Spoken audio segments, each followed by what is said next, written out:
بول اسلام کے معزز سامعین، السلام علیکم۔ احادیث کے مطابق جنت میں داخل ہونے سے پہلے ہی اہل جنت کو بڑی حسن، صحت اور جوانی عطا کی جائے گی۔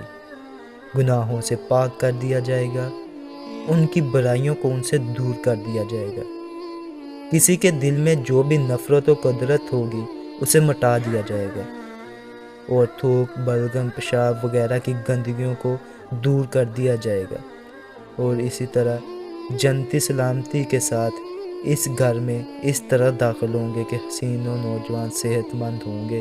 ان کی جسامت آدم علیہ السلام کی طرح ہوگا، گندگیوں، گناہوں، برائیوں، نفرتوں، قدرتوں سے پاک ہوگا، پسینہ مشک جیسا خوشبودار ہوگا، اور ان کے دل نفرتوں سے ایسے صاف ہوں گے کہ نرمی میں پرندوں کے دلوں کی مانند ہوں گے۔ غور فرمائیے کہ اللہ کے لیے یہ ناممکن ہے کہ وہ اپنی مخلوق کی ساخت اور بناوٹ میں کوئی تبدیلی نہیں کر سکتا۔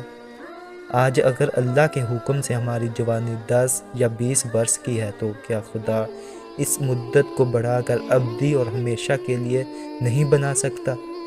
آج اگر ہمارے جسمانی نظام ٹھیک کام کر رہے ہیں تو اس میں ہمارا کیا کمال ہے، یا ہمارا کتنا عمل دخل ہے؟ ہم نے تو اپنے ہی پہلو میں لگا وہ دل بھی نہیں دیکھا جو ہمارے بہت ہی قریب ہے، کبھی آرام نہیں کرتا، سوتا نہیں۔ ہم تو سوتے اور جاگتے ہیں، لیکن وہ اللہ کے حکم سے کتنے ہی برس تک مسلسل اپنا کام سر انجام دیتا ہے۔ کہ اللہ کے لیے یہ ممکن نہیں کہ وہ اسے چند برس کی بجائے لامحدود مدت تک کام کرنے کا اہل بنا دے؟ کیا خدا کے لیے یہ ممکن نہیں کہ وہ ہماری جسمانی نظام میں کچھ تبدیلی فرما سکے؟ اگر اللہ پھول کو خوشبو دیتا ہے تو کیا پسینے کو نہیں دے سکتا؟ کیوں نہیں؟ اللہ تو ہر چیز پر قدرت رکھتا ہے، اور بے شک ایسا ہی ہونے والا ہے جیسا رب نے ہمیں بتایا ہے۔ قرآن کریم کے مطابق لوگوں کو کیسے جنت میں داخل کیا جائے گا؟ اب اس موقع پر قرآن کریم ہمارے سامنے جنتیوں کے جنت میں داخل ہونے کا منظر پیش کرتا ہے اور بتاتا ہے کہ فرشتے ہر طرف سے ان کا استقبال کے لیے آئیں گے، تحیات اور سلام پیش کریں گے، اور اس کامیابی پر مبارکباد دیں گے۔ جنت کے دروازے ان کے لیے پہلے ہی کھولے جا چکے ہوں گے، اور جنتیوں سے کہا جائے گا کہ سلامتی کے ساتھ ہمیشہ کے لیے جنت میں داخل ہو جاؤ۔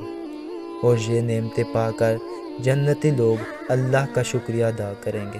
محترم عزیز دوستو، اللہ تبارک و تعالیٰ سے دعا کریں کہ وہ ہمیں اس ویڈیو کو دیکھنے والے تمام افراد کو نبی پاک صلی اللہ علیہ وسلم سے سچی پکی محبت کرنے کی توفیق عطا فرمائے، اور قیامت کے دن ہمارا حشر نیک لوگوں کے ساتھ فرمائے، اور جنت الفردوس میں اعلیٰ سے اعلیٰ مقام عطا فرمائے۔ آمین ثم آمین۔